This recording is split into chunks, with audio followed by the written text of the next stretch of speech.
कोहिनूर हीरा दुनिया का सबसे मनहूस हीरा है। जिसके पास भी ये हीरा पहुंचता है उसे ही नहीं बल्कि उसके परिवार और उसके देश को पूरी तरह से बर्बाद कर देता है। प्रिंस चार्ल्स ने ब्रिटेन के राजा की गद्दी संभाली। उन्हें अगले 6 महीने के अंदर ही कैंसर हो गया।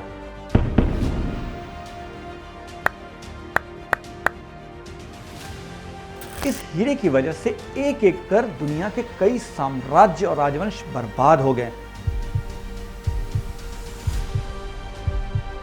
कि ईरान के लुटेरे शासक नादिर शाह मोहम्मद शाह रंगीला से कोहिनूर हीरा छीन लिया था, वो भी इस हीरे को धारण करते ही कुछ ही दिनों के बाद मारा गया। कोहिनूर हीरा ही वो सैमंतक मणि है जिसके बारे में श्री कृष्ण ने भी यादवों को चेताया था। यादवों ने कृष्ण की भी नहीं सुनी और पूरे यदुवंश का विनाश हो गया। दक्षिण भारत की परंपराओं के अनुसार इस हीरे का एक नाम भद्रकाली मणि भी था, क्योंकि ये हीरा पहले काकतीय राजाओं की कुलदेवी भद्रकाली की तीसरी आंख में लगाया गया था। अलाउद्दीन खलजी के पास जैसे ही भद्रकाली मणि यानी कोहिनूर पहुंचा, अगले 6 साल के अंदर उसकी मौत भी हो गई। बाबर ने जैसे ही पानीपत के युद्ध में इब्राहिम लोदी से मणि छीनी, अगले 4 साल के अंदर में वो भी दुनिया से चल बसा। महाराजा रणजीत सिंह को ये समझ में आ गया था कि कोहिनूर की असली जगह भगवान श्री कृष्ण के पास ही है, क्योंकि यही सैमंतक मणि है। कोहिनूर हीरा ये नाम I don't ever slow up, no I don't take shit. I got no love for the fakeness. If you wanna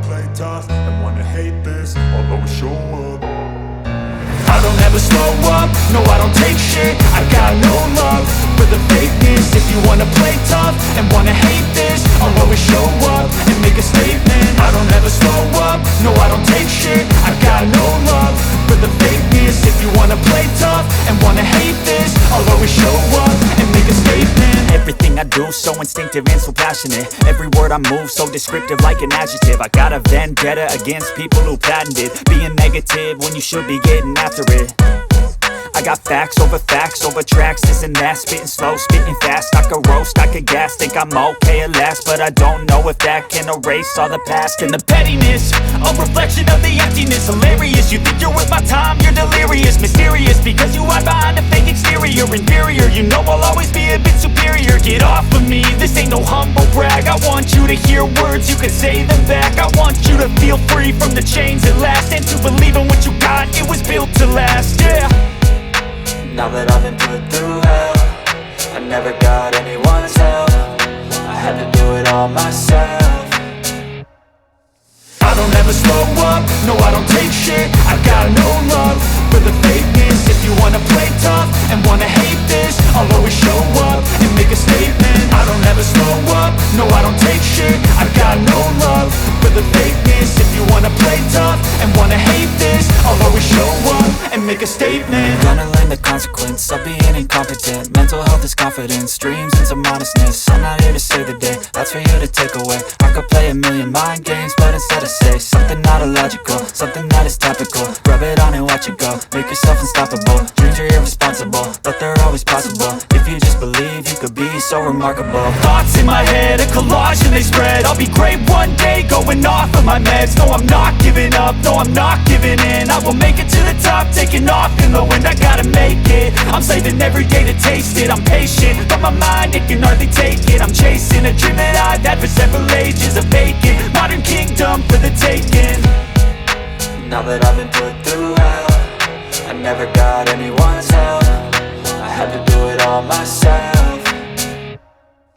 I don't ever slow up, no I don't take shit. I got no love for the fakeness. If you wanna play tough and wanna hate this, I'll always show up and make a statement. I don't ever slow up, no I don't take shit. I got no love for the fakeness. If you wanna play tough and wanna hate this, I'll always show up and make a statement. I don't ever slow up, no I don't take shit. I got no love for the fakeness. If you wanna play tough and wanna hate this, I'll always show up.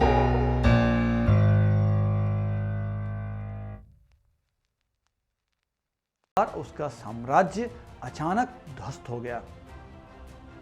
खुद मुगलिया सल्तनत जिसने भारत पर इस्लामी शासन स्थापित किया था, इसी हीरे का शिकार होकर खत्म हो गई। इसलिए कहा जाता है कि कोहिनूर हीरा ऐसा मनहूस हीरा है जिसने जब भगवान श्री कृष्ण की नगरी द्वारिका और यादवों का विनाश कर दिया तो फिर मुगल सल्तनत, नादिर शाह, अहमद शाह अब्दाली और ईस्ट इंडिया कंपनी और महाराजा रणजीत सिंह की क्या बात की जाए।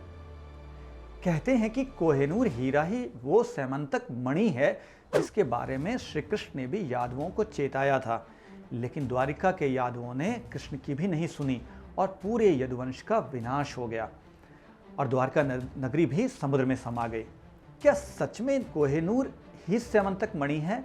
विष्णु पुराण और श्रीमद् भागवत महापुराण में जो सैमंतक मणि की कहानी दी गई है, क्या उसका कोई संबंध कोहिनूर से है? ये हम आपको ज़रूर बताएंगे, लेकिन फिलहाल हम कोहिनूर की वो कहानी बताने जा रहे हैं जो इतिहास के पन्नों में तारीख दर तारीख दर्ज है। कुछ इतिहासकार ये मानते हैं कि कोहिनूर हीरा और सैमंतक मणि का आपस में कोई रिश्ता नहीं है। पुराणों के अनुसार सैमंतक मणि भगवान सूर्य ने द्वारिका के सत्राजित को दिया था, लेकिन इतिहास के अनुसार कोहिनूर हीरे को कोलूर के खान से निकला हुआ बताया जाता है। कोलूर माइंस वर्तमान में तेलंगाना के गुंटूर जिले में स्थित है। दोस्तों, ये बात जानकर आप हैरान हो जाएंगे कि 1725 से पहले दुनिया में अगर कहीं हीरे पाए जाते थे तो वो सिर्फ और सिर्फ भारत में पाए जाते थे।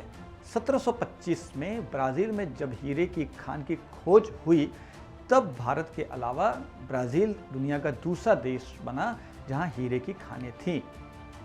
आज भी भारत में हीरे की माइंस कर्नाटका, आंध्र प्रदेश और तेलंगाना के आसपास के इलाकों में पाई जाती हैं, जिन्हें गोलकुंडा माइंस कहा जाता है। और दुनिया के 90% प्रसिद्ध हीरे गोलकुंडा माइंस से ही निकाले गए हैं।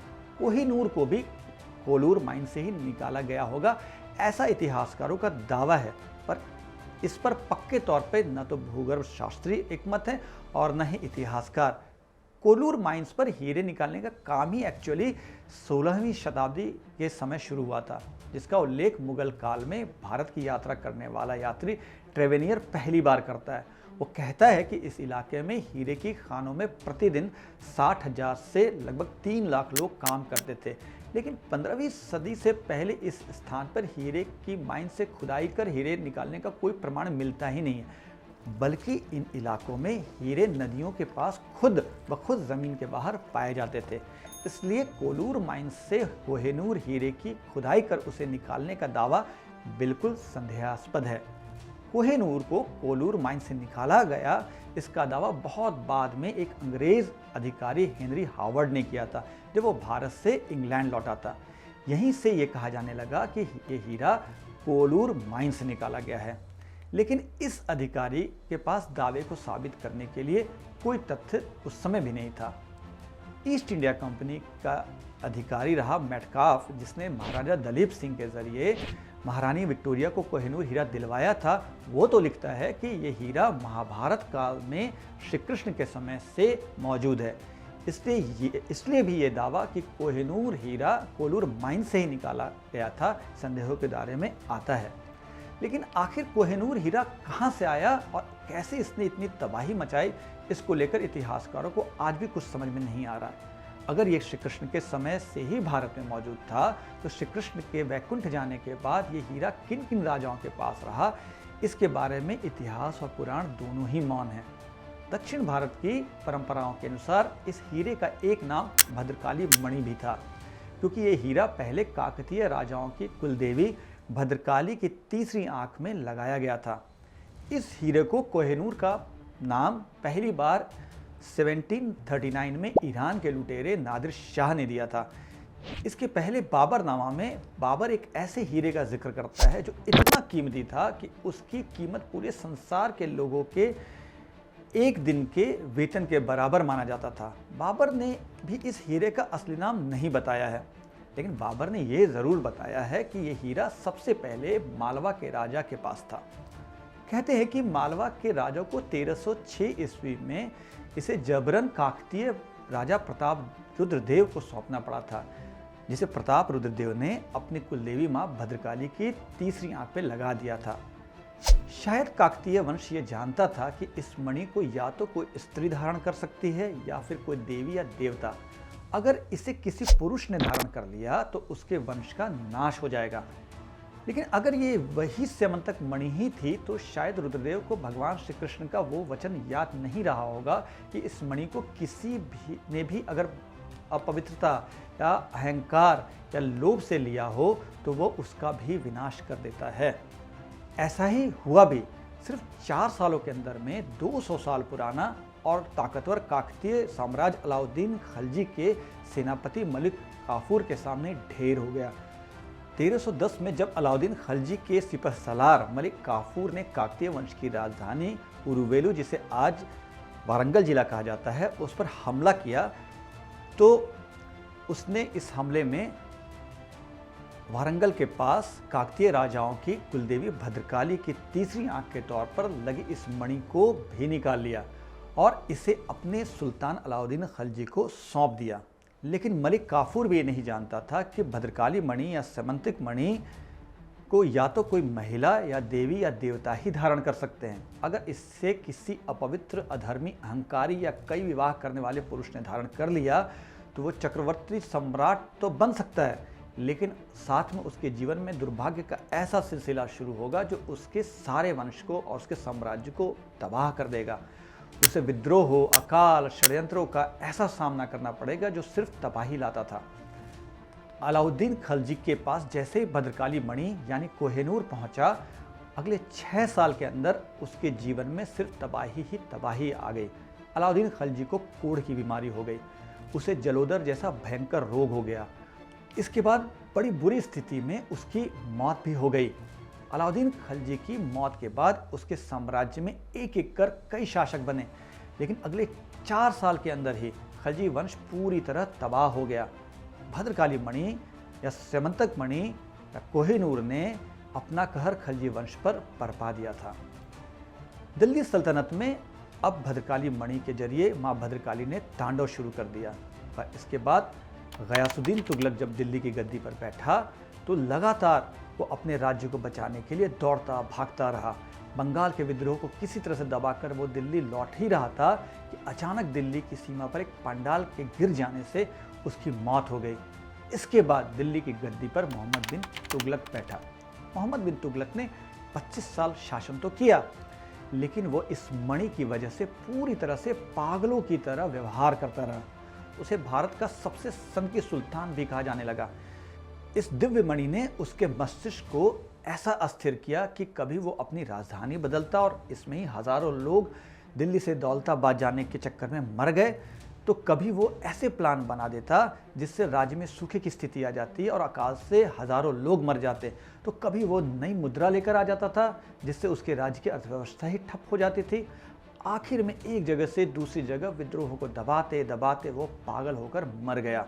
मोहम्मद बिन तुगलक के बाद सैयद और लोदी वंश के शासक भी गद्दी पर बैठे, लेकिन इस समय तक कोहिनूर का कहर इस कदर छा चुका था कि धीरे धीरे पूरा साम्राज्य सिर्फ दिल्ली तक सीमित रह गया था।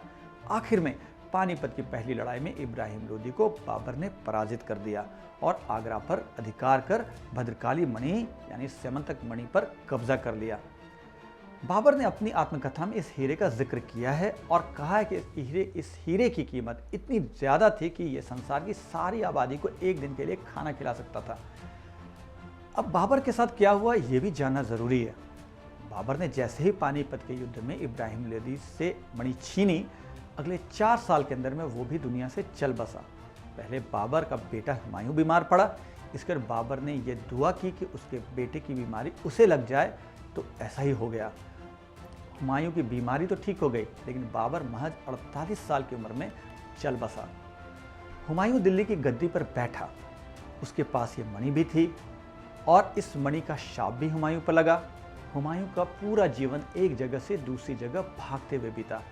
पिता की मृत्यु के बाद उसके भाइयों ने उसके राज्य के अलग अलग इलाकों पर कब्जा कर लिया। हुमायूं को शेरशाह ने हटाकर दिल्ली पर शासन शुरू कर दिया। हुमायूं एक राज्य से दूसरे राज्य भागता रहा। आखिर में शायद उसे इस मणि के शाप के बारे में पता चल गया, तो उसने ईरान के शाह तहमस्प के यहाँ शरण ली और ये मणि उसने ईरान के शाह को सौंप कर मणि से छुटकारा पा लिया। इसके बाद जैसे ही हुमायूं के पास ये मणि गई, उसने वापस उत्तर भारत को जीता, बादशाह बन गया। और हालांकि उसकी मृत्यु उसके कुछ दिनों के बाद हो गई, लेकिन फिर भी वो अपने ज़िंदगी के आखिरी दिनों में एक सुखी व्यक्ति का जीवन जीने में सफल रहा। लगता है दुर्भाग्य उसके साथ तब तक ही था जब तक मणि उसके साथ थी। अब बात करते ईरान के शाह तहमस्प की, जिसके पास ये मणि आ गई थी। जैसे ही उसके पास ये मणि आए, उसके महल के अंदर विद्रोहों का सिलसिला शुरू हो गया। अगले कुछ सालों के अंदर ही उसे जहर देकर मार दिया गया। इधर हुमायूं ने तो ये मणि ईरान के शाह को सौंप दी थी, इसलिए अब मुगलिया सल्तनत के पास ये हीरा कुछ समय के लिए नहीं था। तो जैसे ही मुगल सल्तनत के ऊपर इस हीरे का असर ख़त्म हुआ और हुमायूं के बाद अकबर आगरा की गद्दी पर बैठा, मुगल सल्तनत की तो किस्मत खुल गई। धीरे धीरे अकबर ने अगले 50 साल के शासनकाल में भारत के बड़े हिस्से पर अपनी हुकूमत कायम कर ली।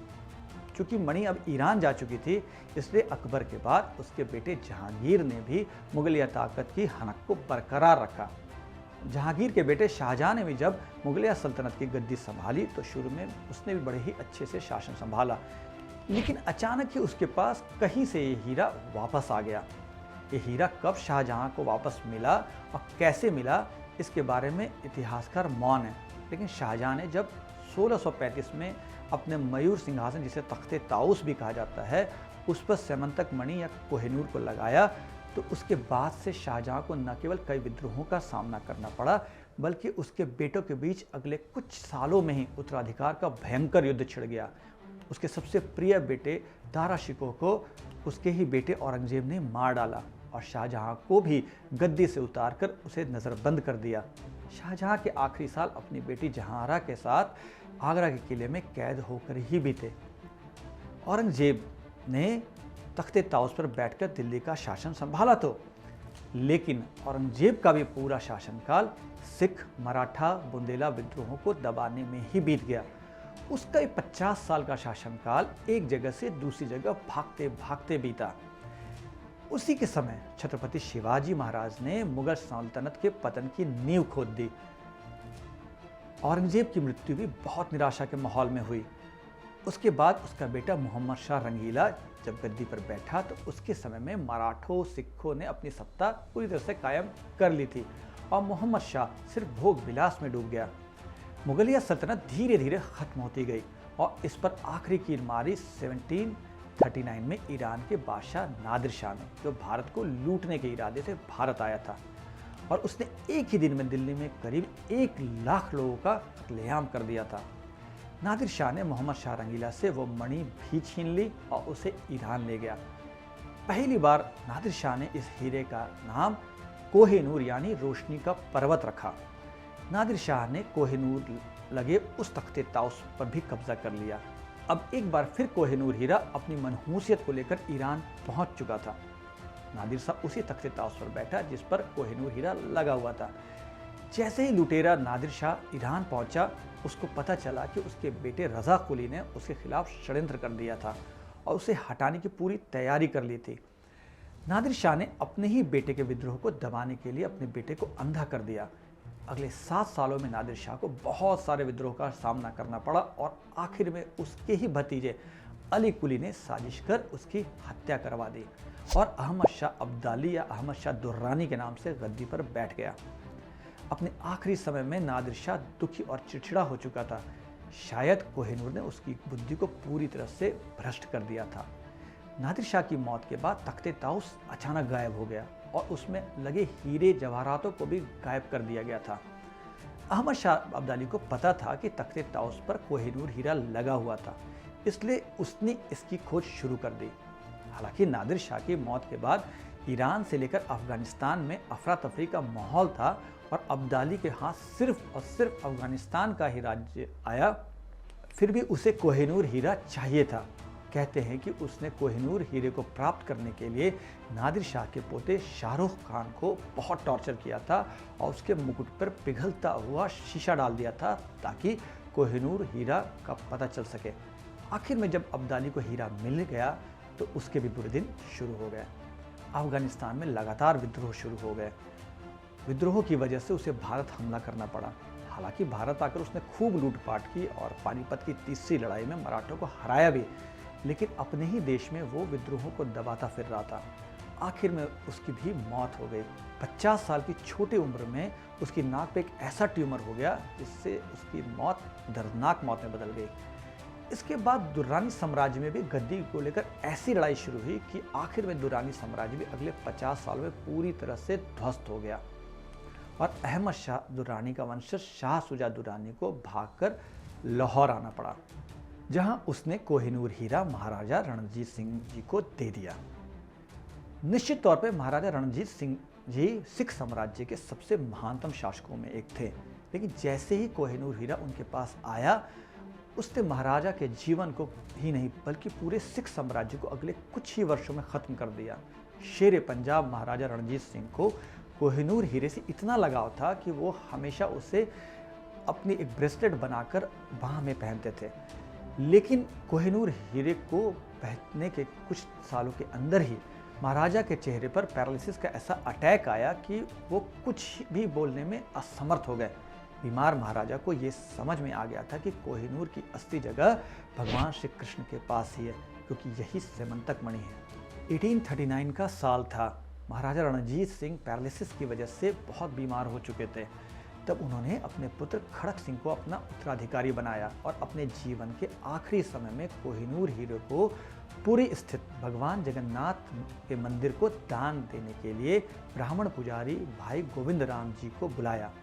अब महाराजा खुद बोल नहीं सकते थे, लेकिन उन्होंने इशारों ही इशारों में अपने दरबारियों को ये आज्ञा दी कि इस हीरे को भगवान जगन्नाथ को समर्पित कर दिया जाए। लेकिन उनके खजांची बेली राम ने महाराज के इन इशारों का कुछ और ही अर्थ लगाया और ये कहा कि इस हीरे पर महाराजा रणजीत सिंह के पुत्र खड़क सिंह जी का अधिकार होना चाहिए। कुछ दिनों बाद ही महाराजा रणजीत सिंह जी स्वर्ग सिधार गए और कोहिनूर हीरा भगवान जगन्नाथ के पास न जाकर खड़क सिंह जी के पास रह गया। 8 अक्टूबर 1839 को कोहिनूर हीरे के साथ जैसे ही खड़क सिंह जी ने पंजाब के राज्य को संभाला, उनके राज्य में तख्ता पलट हो गया। उनके प्रधानमंत्री ध्यान सिंह ने खड़क सिंह को कैद कर लिया और कोहिनूर हीरा अपने भाई जम्मू के प्रधानमंत्री गुलाब सिंह को दे दिया। खड़क सिंह की जेल में ही मौत हो गई और रहस्यमय तरीके से उनके बेटे और उत्तराधिकारी नौनिहाल सिंह जी की भी मौत हो गई। 1840 में शेर सिंह को पंजाब सूबे का राजा बनाया गया और गुलाब सिंह ने कोहिनूर हीरा शेर सिंह को सौंप दिया।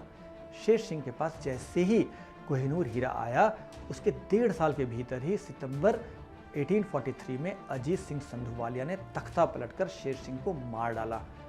अब ध्यान सिंह के बेटे हीरा सिंह ने अजीत सिंह संधूवालिया से शेर सिंह की मौत का बदला लिया और उसे अगले ही दिन मार डाला। अब हीरा सिंह अपने पिता ध्यान सिंह की जगह पंजाब के प्राइम मिनिस्टर बने और उन्होंने 5 साल के बच्चे महाराजा रणजीत सिंह के सबसे छोटे बेटे दलीप सिंह जी को पंजाब का राजा बनाया और कोहिनूर हीरा भी महाराजा दलीप सिंह जी को सौंप दिया गया। कोहिनूर हीरे की मनहूसियत दस्तूर जारी थी। अगले साल यानी 1844 में दलीप सिंह के प्राइम मिनिस्टर हीरा सिंह की हत्या कर दी गई और इसके साथ ही पहला एंग्लो सिख वॉर शुरू हो गया। इस युद्ध में दलीप सिंह के हाथ से पंजाब का एक बड़ा हिस्सा चला गया और पराजय के बावजूद पूर्व प्रधानमंत्री ध्यान सिंह के भाई गुलाब सिंह को अंग्रेजों ने जम्मू का राजा बना दिया। अभी कोहिनूर की बदकिस्मती की आखिरी कील बाकी थी। 4 साल बाद ही 1849 में फिर से एंग्लो सिख वॉर शुरू हो गया। इस युद्ध में दलीप सिंह से पंजाब का राज्य ईस्ट इंडिया कंपनी ने पूरी तरह छीन लिया और दलीप सिंह को इंग्लैंड भेज दिया गया। 10 साल के दलीप सिंह को खुद महारानी विक्टोरिया को कोहिनूर हीरा सौंपना पड़ा। कोहिनूर हीरा कुछ वक्त के लिए ईस्ट इंडिया कंपनी के गवर्नर जनरल डलहौजी के पास भी आया था और इसका असर महारानी विक्टोरिया के पास जाने के बाद भी ईस्ट इंडिया कंपनी को झेलना पड़ा। जब अगले 7 साल के अंदर ही ईस्ट इंडिया कंपनी को 1857 का महान विद्रोह झेलना पड़ा, जिसकी वजह से ईस्ट इंडिया कंपनी का शासन भारत में हमेशा के लिए खत्म हो गया और 1858 में भारत ब्रिटेन के डायरेक्ट अधिकार में आ गया। जब कोहिनूर हीरे को डलहौजी ने 1849 में प्राप्त किया था और इसे जब वो इंग्लैंड भेजने लगा तो जिस शिप से इसे भेजा जा रहा था उस पर बैठे लोगों को मॉरिशस के पोर्ट पर हैजा हो गया और यहाँ तक कि इस शिप में आग भी लग गई और 12 घंटों तक शिप जलता रहा। आखिरकार किसी तरह ये ब्रिटेन पहुंचा और दलीप सिंह ने खुद अपने हाथों से इसे ब्रिटेन की तत्कालीन महारानी विक्टोरिया को सौंप दिया। कहा जाता है कि इस हीरे की मनहूसियत को कम करने का उपाय अंग्रेजों को पता चल चुका था। पहला उपाय तो ये था कि इस हीरे को काट छाट कर छोटा कर दिया जाए और दूसरा एक हिंदू ग्रंथ के मुताबिक इसे सिर्फ स्त्री ही धारण करे। इस डायमंड को काट छाट कर छोटा बनाने का कार्य महारानी विक्टोरिया के पति प्रिंस अल्बर्ट ने करवाया। पहले कोहिनूर हीरे का वजन 189 कैरेट था जिसे काट छाट कर 106 कैरेट में कर दिया गया। इसके बाद ही इसे महारानी विक्टोरिया के ताज में लगाया गया। इसका असर भी अब कम होने लगा था। महारानी विक्टोरिया ने इसे अपने ताज में पहना और इसके कुछ बेहतर परिणाम भी सामने आने लगे। लेकिन इस हीरे को अपनी ताज में पहनने का परिणाम महारानी विक्टोरिया के पति और बच्चों को भुगतना पड़ा। कोहिनूर हीरे को ताज में पहनने के करीब 5 साल के अंदर ही एल्बर्ट बीमार पड़ने लगे। एक दुर्घटना में उनकी जान जाते जाते बची। उनका बेटा एक सेक्स स्कैंडल में फंस गया और आखिर में 1861 में टाइफाइड की वजह से महज 42 ईयर्स में ही महारानी विक्टोरिया के पति प्रिंस एल्बर्ट चल बसे। इस बीच महारानी विक्टोरिया एक जेनेटिक बीमारी हीमोफीलिया की भी शिकार हो गई जो उनके बच्चों में भी फैल गई थी। इस बीमारी में अगर शरीर पर कोई भी चोट लग जाए और खून बहने लगे तो उस खून को बहने से रोका नहीं जा सकता था और अंत में ज़्यादा खून बहने की वजह से रोगी की मौत हो जाती थी। महारानी विक्टोरिया की इस बीमारी से अपने बेटे लियोपोल्ड की मौत का सदमा झेलना पड़ा। विक्टोरिया के सामने ही उनके पोते और पोती की भी मौत इसी बीमारी से हो गई। इसके बाद भी कई ब्रिटेन की महारानियों की ताज में कोहिनूर हीरा आया और इन सभी को व्यक्तिगत जिंदगी में कोई ना कोई बड़ा दुख झेलना पड़ा। धीरे धीरे ब्रिटिश साम्राज्य पूरी दुनिया में कमजोर होने लगा और 90 साल के भीतर ही उसके हाथ से भारत ही नहीं लगभग 50 से ऊपर देश चले गए। ये कहानी तो बहुत लंबी हो जाएगी कि ब्रिटिश राज परिवार पे इसका कब कब क्या क्या असर हुआ, इसलिए हम इस पे एक अलग वीडियो बाद में बनाएंगे। लेकिन अब हम ये बात करते हैं कि क्या कोहिनूर हीरे का कोई संबंध भगवान श्री कृष्ण से है? क्या कोहिनूर हीरा ही वो स्यमंतक मणि है जिसकी वजह से श्री कृष्ण के पूरे यादव वंश का भी विनाश हो गया था? हिंदू धर्म के ग्रंथों के अनुसार कोहिनूर को पहले स्यमंतक मणि कहा जाता था। इसका जिक्र सबसे पहले द्वापर युग में मिलता है। श्रीमद् भागवत महापुराण और विष्णु पुराण के अनुसार इसे भगवान सूर्य ने श्री कृष्ण के ससुर सत्राजित को पहली बार दिया था। सत्राजित ने भगवान सूर्य की तपस्या कर उनसे मित्रता का वरदान मांगा था। श्रीमद् भागवत महापुराण और विष्णु पुराण की कथाओं के अनुसार एक बार भगवान सूर्य अपने मित्र सत्राजित से मिलने आए। भगवान सूर्य का तेज इतना ज़्यादा था कि सत्राजित उन्हें अपनी खुली आंखों से देख नहीं पा रहे थे। तब सत्राजित ने उनसे कहा कि वो उनके स्वरूप को अपनी आंखों से देखना चाहते हैं। तब भगवान सूर्य ने अपने गले में लटकी माला जिसे स्यमंतक मणि जड़ी हुई थी उसे उतार कर रख दिया। जैसे ही ये मणि भगवान सूर्य से अलग हुई, भगवान सूर्य का तेज थोड़ा कम हो गया और वे अपने शरीर के साथ सत्राजित को दिखाई देने लगे। भगवान सूर्य ने अपने दोस्त सत्राजित से कहा कि वो उसे क्या दे। तब सत्राजित ने उनसे उपहार में स्यमंतक मणि ही मांग ली। सत्राजित इस मणि को पहनकर जब द्वारिका में श्री कृष्ण से मिलने पहुंचे, लोगों को ये लगा कि साक्षात भगवान सूर्य ही श्री कृष्ण से मिलने के लिए पधारे हैं। लेकिन श्री कृष्ण तो अंतर्यामी थे। उन्होंने लोगों को बताया कि सत्राजित के शरीर पर जो चमक है वो दरअसल स्यमंतक मणि की चमक है। सत्राजित ने इस हीरे को अपने घर में रख लिया। इस हीरे यानी स्यमंतक मणि की खास बात यह थी कि यह मणि रोज 8 भर के करीब सोना देती थी। इस वजन को हम अगर आज के किलोग्राम में तौले तो स्यमंतक मणि से करीब रोज 77 केजी सोना निकलता था। इस मणि की खास बात यह भी थी कि जिस भी देश में यह मणि रहती थी वहाँ लोगों को रोगों से, अकाल से, सूखे और आग के कोप से और चोरों से हमेशा सुरक्षा रहती थी। भगवान कृष्ण को जब ये मालूम हुआ कि कोहिनूर या कहे तो स्यमंतक मणि की इतनी सारी खासियतें हैं तो उन्हें लगा कि इस मणि को तो द्वारिका के राजा उग्रसेन जी के पास होना चाहिए। लेकिन जब श्री कृष्ण के मन की ये बात सत्राजित को पता चली तो उसके मन में श्री कृष्ण के लिए वैर आ गया और उसने इस मणि को अपने भाई प्रसेन को दे दिया। अब यहीं से समंतक मणि के अनलकी होने की दास्तान शुरू होती है। प्रसेन एक दुष्ट व्यक्ति था। विष्णु पुराण के चौथे अंश के 13वें चैप्टर के श्लोक नंबर 30 में यह कहा गया है कि प्रसेन ने ये न जानते हुए कि यह हीरा तभी 77 केजी सोना देता है और देश को अकाल, सूखे, आग और चोरों से मुक्त रखता है, जब ये उस व्यक्ति के पास हो जो शुद्ध हृदय का हो, जिसके अंदर अहंकार और लोभ न हो। अगर किसी भी ऐसे व्यक्ति ने इसे अपने पास रख लिया जिसके दिल में थोड़ा सा भी लालच हो, अहंकार हो, या फिर उसके दिल में किसी भी प्रकार का मैल हो, तो और यहाँ तक कि वो हिंसक स्वभाव का हो, तो जिसके पास ये मणि होती है वो उसे ही नहीं बल्कि उसके पूरे परिवार को तबाह कर देती है। यही हुआ भी। प्रसेनजीत एक अहंकारी और लालची व्यक्ति था और हिंसक भी था। उसने जैसे ही इस मणि को अपने पास धारण किया और शिकार करने के लिए जंगल गया तो उसे जंगल में एक शेर ने मार डाला।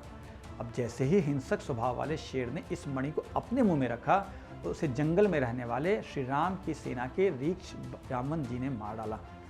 जामवंत जी श्री राम जी की वानर सेना में रीछ थे और उन्हें चिरंजीवी भी माना जाता है।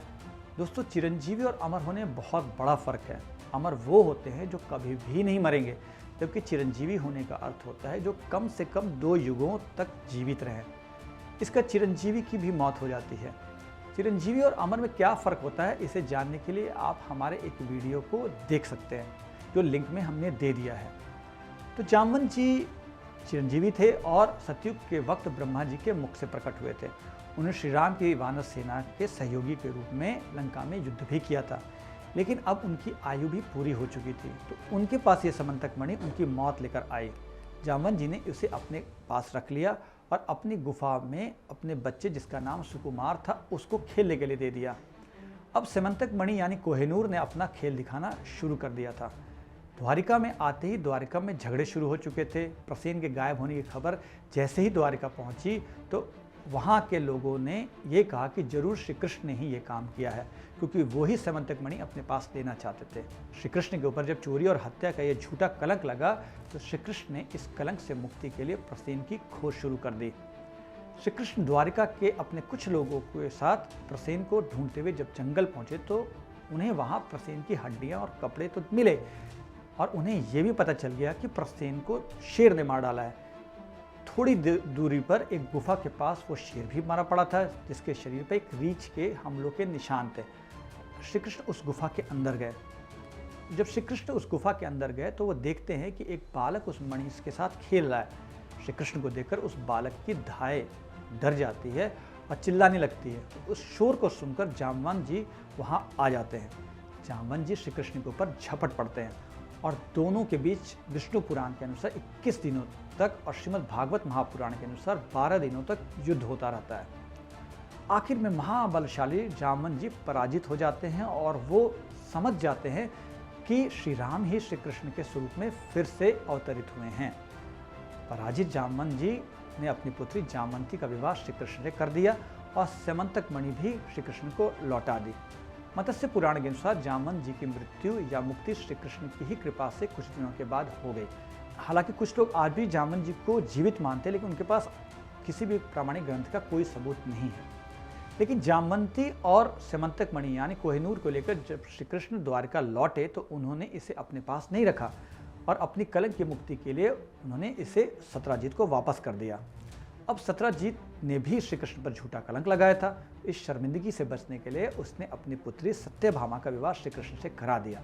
लेकिन सत्राजित ने स्वयं भगवान श्री कृष्ण पर शक करने का महापाप किया था, इसलिए अब समंतक मणि का धारण करना उसके लिए घातक होना ही था।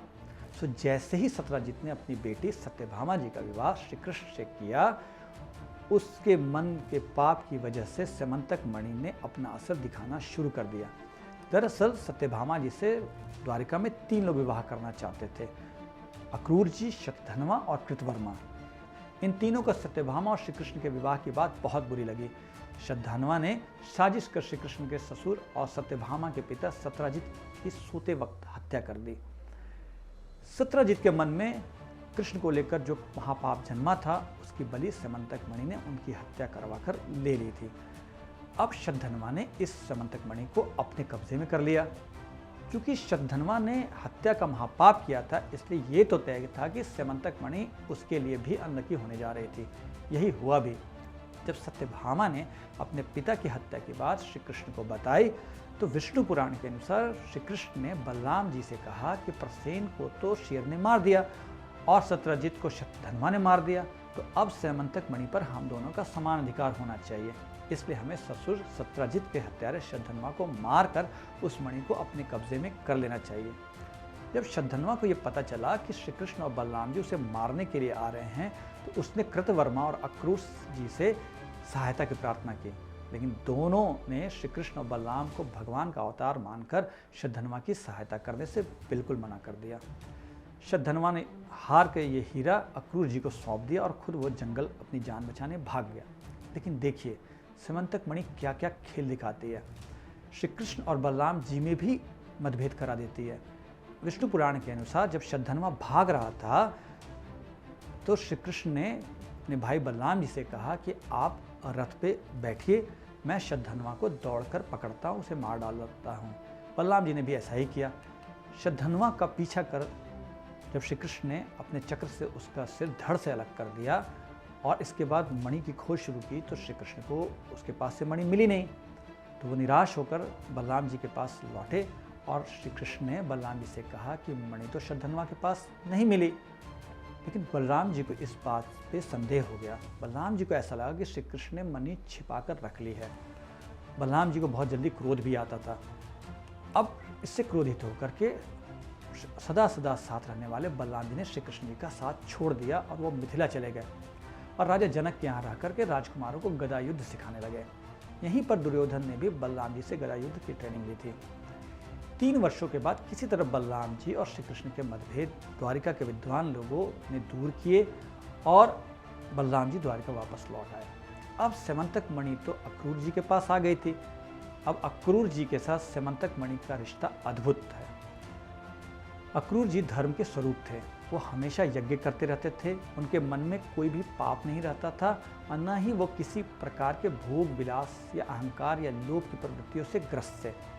उनकी माँ गानंदिनी और उनके पिता शौफलक संसार के सबसे पवित्र लोगों में माने जाते थे। इसलिए अक्रूर जी के पास स्यमंतक मणि का कोई भी दुष्प्रभाव नहीं पड़ा। अक्रूर जी के धर्म की वजह से रोज स्यमंतक मणि 77 केजी सोना देती थी, जिसे अक्रूर जी धर्म के कार्यों में ही खर्च कर देते थे। लोगों को ये समझ में नहीं आता था कि अक्रूर जी तो अमीर व्यक्ति भी नहीं है, फिर वो इतने यज्ञ और दान कैसे करते हैं। जैसा कि मैंने आपको बताया कि अगर स्यमंतक मणि किसी धर्म करने वाले व्यक्ति के हाथों में रहती है तो वो व्यक्ति जिस भी देश में रहता है वहाँ न तो अकाल पड़ता है, न सूखा होता है, न आग लगती है और न ही चोरों का भय होता है। तो द्वारिका में भी इस समय हर तरफ खुशहाली खुशहाली थी। लेकिन कुछ सालों बाद अक्रूर जी किसी बात से नाराज होकर द्वारिका से चले गए। उनके जाते ही द्वारिका में बुरी बुरी घटनाएं घटने लगी। अपने आप लोगों के घरों में आग लग जाती थी, चोरियां होने लगती थी, अकाल पड़ने लगा। तो कृष्ण को यह समझ में आ गया कि अक्रूर जी के पास से स्यमंतक मणि है। उन्होंने अक्रूर जी की खोज करवाई और उन्हें सम्मान के साथ वापस बुलाया। श्री कृष्ण ने अक्रूर जी से कहा कि बलराम जी आज भी मुझ पर शक करते हैं, इसलिए हम जानते हैं कि आपके पास स्यमंतक मणि है, आप इसे सिर्फ हम सबको दिखा दीजिए। जब अक्रूर जी ने स्यमंतक मणि दिखाई तो इस पर किसका हक होना चाहिए, इसको लेकर बलराम जी, जामवंती और सत्यभामा जी के बीच विवाद सा हो गया। सत्यभामा जी को लगता था कि ये मणि उनके पिता सत्यजित को सूर्य ने दी थी, इसलिए इस मणि पर उनका हक पहला है।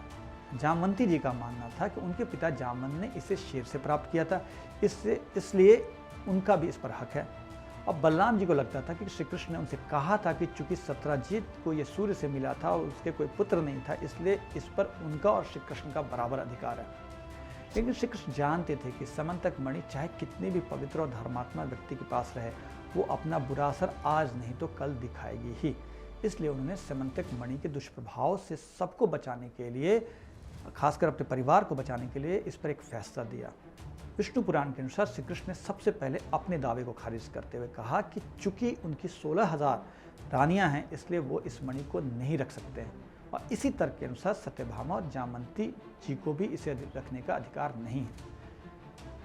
स्यमंतक मणि के बारे में ये कहा जाता था कि ये उस व्यक्ति के पास थोड़ा कम बुरा असर दिखाती है जिसने एक विवाह किया हो या ब्रह्मचारी हो, एक से ज़्यादा विवाह करने वालों के पास समंतक मणि बहुत बुरा असर दिखाती थी। इसलिए भी भगवान श्री कृष्ण ने इस मणि से खुद को और सत्यभामा जी को और जामवंती जी को अलग कर दिया। इसके बाद उन्होंने कहा कि चूंकि बलराम जी मदिरा पान करते हैं, इसलिए समंतक मणि उनके पास भी नहीं रहनी चाहिए। आखिर में उन्होंने धर्मात्मा अक्रूर जी को ही ये मणि सौंप दी। लेकिन भले ही मणि अक्रूर जी के पास थी और वो धर्मात्मा थे, लेकिन इससे मणि के दुष्प्रभाव कम हो सकते थे, खत्म नहीं हो सकते थे। इसलिए धीरे धीरे मणि ने अपना अशुभ रूप दिखाना शुरू कर दिया। महाभारत के युद्ध के बाद गांधारी ने श्री कृष्ण को शाप दिया कि उनका यदुकुल भी 36 वर्षों के बाद लड़कर तबाह हो जाएगा। गांधारी के शाप और समंतक मणि के दुष्प्रभावों की वजह से धीरे धीरे यादवों के अंदर अहंकार आने लगा और वहाँ द्वारिका में मदिरा पान की लोगों को लत लगने लगी। श्री कृष्ण के बेटे सांब ने एक गर्भवती स्त्री का रूप धारण कर ऋषियों का अपमान कर दिया। ऋषियों ने शाप दे दिया कि सांब के गर्भ से जो मूसल पैदा होगा, उससे ही यादवों के वंश का विनाश हो जाएगा। यादव आए दिन लड़ाई झगड़े करने लगे। श्रीमद् भागवत महापुराण के स्कंद 12 और महाभारत के महाप्रास्थानिक पर्व के अनुसार यादवों के मदिरा पान पर रोक लगाने की भगवान श्री कृष्ण ने बहुत कोशिश की, लेकिन गांधारी के शाप और समंतक मणि के ऊपर लगे अशुभता ने असर दिखाना शुरू कर दिया था। आखिर में यदुकुल के यादवों के बीच ऐसी लड़ाई हुई कि सभी ने एक दूसरे को मूसलों से मार डाला। अक्रूर जी भी इस लड़ाई में मारे गए। श्री कृष्ण और बलराम जी ने भी अपना शरीर त्याग दिया और अपने अपने धाम चले गए। अंत में द्वारिका में एक ऐसी सुनामी आई जिसमें द्वारिका डूब गई। लेकिन इसके बाद समंतक मणि का क्या हुआ, इसकी जानकारी किसी ग्रंथ में नहीं मिलती है। हो सकता है कि समंतक मणि अलग अलग राजाओं का विनाश करते करते मालवा के राजा के पास पहुंची हो और फिर काकतीय साम्राज्य की कुलदेवी माँ भद्रकाली की तीसरी आंख में लगी हो, और इसके बाद कैसे अलाउद्दीन खलजी से लेकर ब्रिटेन के राज परिवार तक पहुंची, इसकी पूरी कहानी मैंने आपको पहले ही बता दी है। आखिर में कोहिनूर हीरे और समंतक मणि के बीच की समानताओं और शंकाओं पर बात करते हैं। समंतक मणि वही धारण कर सकता है जो ब्रह्मचारी पुरुष हो, जिसने कभी मदिरा नहीं पी हो और हमेशा यज्ञ और दान करता हो, तभी समंतक मणि शुभ परिणाम देती थी। वरना जिस भी देश में किसी भी व्यक्ति के पास रहती थी, अगर वो मदिरा पीता हो, औरतों के साथ संबंध बनाता हो, तो वो उस राज्य के राजा के वंश को तबाह कर देती थी, उस राज्य का भी अंत कर देती थी। और उस राज्य में अकाल, सूखा, आगजनी और लूटपाट और विद्रोह की घटनाएं होने लगती थी। कोहिनूर का क्या शुभ परिणाम है ये तो किसी को नहीं पता, लेकिन उसके अशुभ परिणाम हूबहू समंतक मणि से ही मिलते हैं। कोहिनूर को कोलूर के खान से निकाला गया, इसके बारे में पक्के तौर पर कुछ भी नहीं कहा जा सकता है। इसलिए हो सकता है कि वही समंतक मणि हो जिसे सत्राजित ने सूर्य से प्राप्त किया था। अब समंतक मणि रोज 77 kg सोना उत्पन्न करती थी, लेकिन कोहिनूर से ऐसा कुछ भी नहीं निकलता है। तो फिर कैसे समंतक मणि को ही कोहिनूर माना जाए? तो इसका एक संभावित जवाब ये हो सकता है कि कोहिनूर को कलयुग में कोई ऐसा व्यक्ति धारण करने में समर्थ नहीं है जिससे वो 77 kg सोना उत्पन्न कर सके, क्योंकि कृष्ण का समय द्वापर युग का समय था। उस समय समंतक मणि ऐसे शुभ प्रभाव भी दे सकती थी, लेकिन कलयुग के दौर में हो सकता है कि समंतक मणि ने कोहिनूर का नाम लेकर शुभ परिणाम देना बंद कर दिया, क्योंकि कोई भी ऐसा व्यक्ति आज नहीं है जो अक्रूर जी की तरह धर्म को धारण करने वाला हो। लेकिन अशुभताओं की समानताएं कहीं ना कहीं ये संभावना जरूर पैदा करती है कि कोहिनूर ही समंतक मणि है। दोस्तों, ये वीडियो बहुत लंबा हो गया, लेकिन उम्मीद है कि आपको हमारा ये वीडियो पसंद आया होगा। आप सबसे रिक्वेस्ट है कि हमारे इस वीडियो को ज़रूर लाइक करें और हमारे चैनल को सब्सक्राइब भी ज़रूर कर लें। आप सबका इतने लंबे समय तक इस वीडियो को सुनने के लिए, आखिर तक सुनने के लिए बहुत बहुत धन्यवाद। आप सबसे मैं जल्दी एक नए वीडियो के साथ मिलूंगा, एक नए रिसर्च के साथ मिलूंगा। तब तक के लिए आप सभी को मेरा बहुत बहुत नमस्कार।